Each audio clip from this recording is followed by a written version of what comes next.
In every rally, there comes a time where I have to be the bad guy, and that is this time right now. Let me start off by telling you a story. Well, in 2019, Bitcoin rallied from $3,900 to $14,000, about 370% in the span of about 5 months. And towards this back half, about back third, last month to 2 months of that rally, I continued to say, guys, a correction's coming.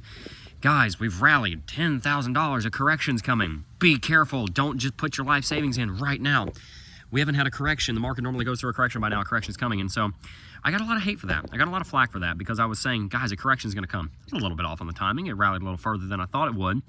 But eventually one day came, and I think it was July of 2019, and I was live streaming, and well, everybody was super excited. Jeb, it's going back to 20. It's going to be at 20 in no time. And I continue to say, guys, hang on. Hold on.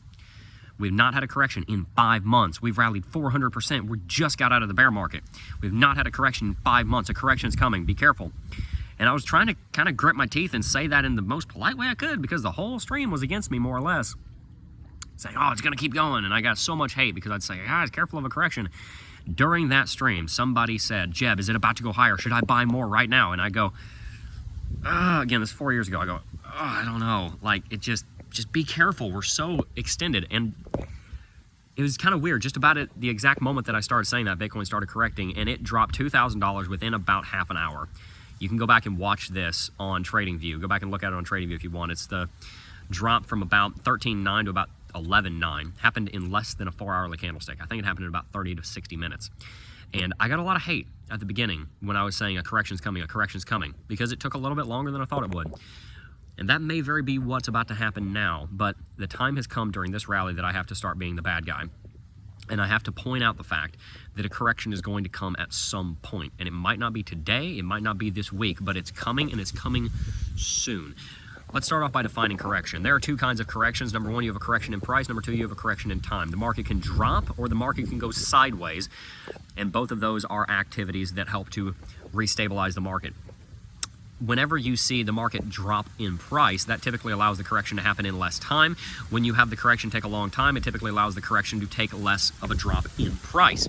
So over the next couple of weeks, I'm giving it a very high likelihood. It's my highest probability prediction of what's going to happen next for Bitcoin, that we're going to have some sideways or some slightly bearish movement down to a couple of levels. Number one, the first level below us is $35,000. The next level below that is between $32,500 to $32,935. $32,935 is the bottom that we set on January 22nd of 2022.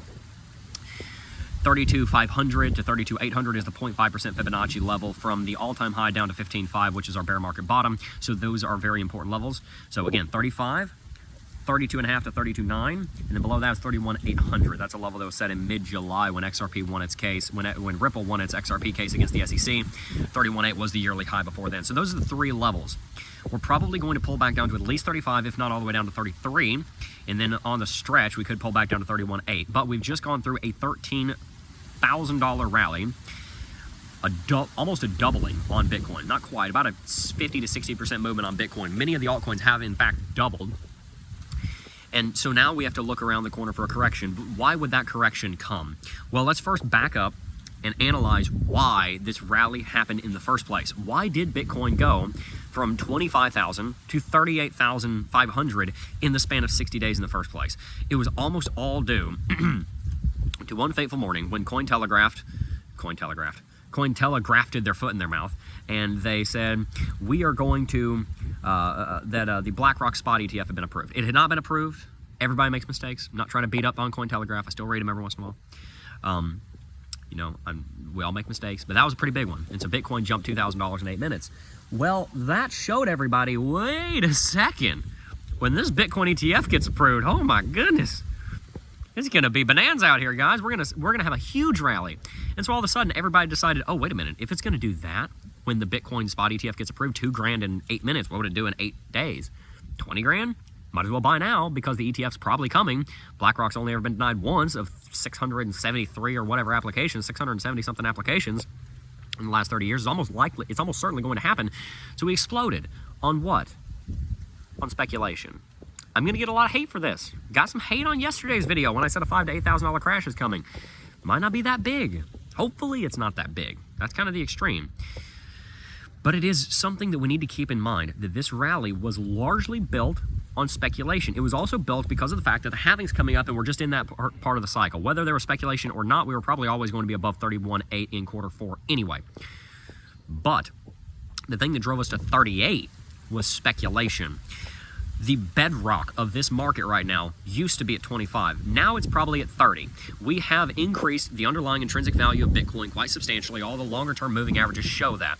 We have buy signals on LuxAlgo weekly chart, and we're about to have one on monthly chart if we're able to go any higher from here. And I do think that $41,000 to $48,000 is in the cards potentially by the end of the year, but at this point I'm looking towards the end of January to the end of February. I'm very excited about where this market is going to go, and while I do say that a lot of what drove us here is speculation, that's not intended for me to say that it should not have gone to these levels. Bitcoin should have gone to these levels, and that's not to say that it won't go higher based on that same speculation. ARK Invest ETF deadline, I think, is February the 10th, something like that. And then you've got BlackRock ETF deadline is March 15th, exactly 9 months after June 15th.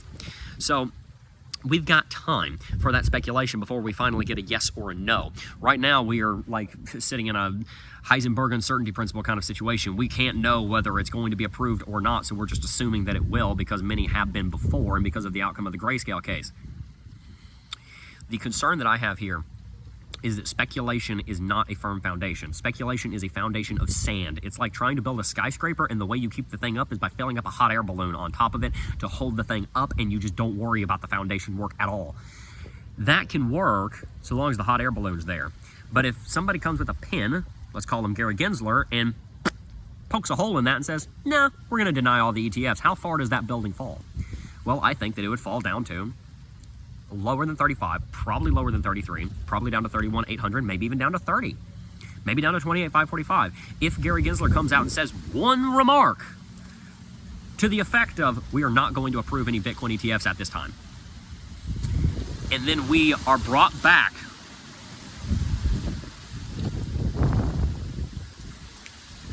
the wind coming in for effect, if we are brought back to the understanding that we're going to have to wait until Gary Gensler is out of office, then how far does that market fall? This is an if also, and that's what I want to stress. It is an if the ETFs are not approved, but don't forget, it is also an if they are. Right now the market is basing its trading and its investment based off of the if that they are. If they get approved, then the market will rally, so we may as well buy now so that we can get an early position. But we shall not neglect on this channel the if that they may not be approved, and we cannot know that they are actually approved and that they're going to be here for good until they are. And so, with that in mind, we need to keep in mind that we've rallied so far, and a correction is going to come at some point. Could we go to 39 to 41 first, which is our Fibonacci golden pocket? Yes. Are we? Maybe. My prediction has been, for the last 3 weeks, that we're going to have some sideways trading between about 36 to 32. We rallied a little bit higher than that at first, rallied up to 38.5. Now we drop back down to the mid 35s to the low 36s. We're going to have some sideways trading. We're going to consolidate in time, or we're going to correct in price slightly, probably not much lower than 33, maybe down to 31.8 on a candle wick.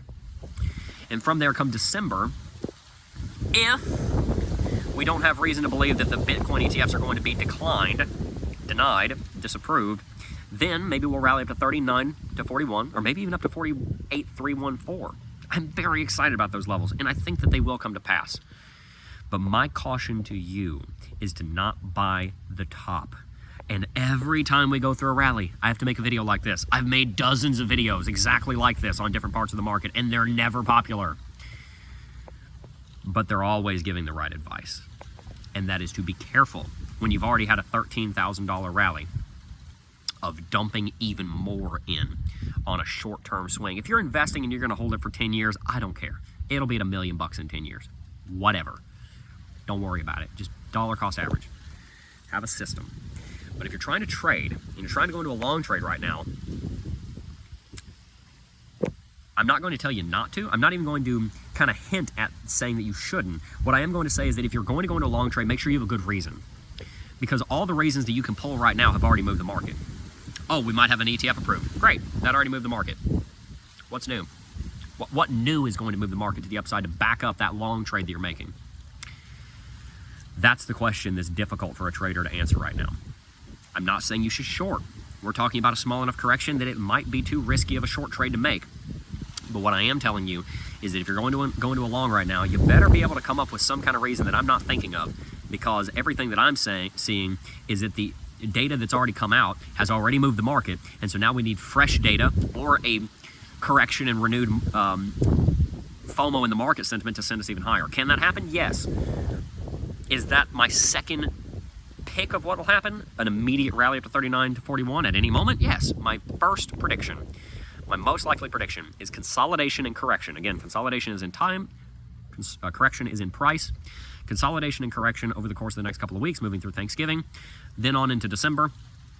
That's where we start looking for a new rally higher. If you enjoyed today's video, make sure to hit that like button, subscribe to the channel, and stay tuned, because we'll be talking about this more on Coffee and Crypto tomorrow, and we talked about it on Coffee and Crypto this morning. Stay financially sovereign. Peace.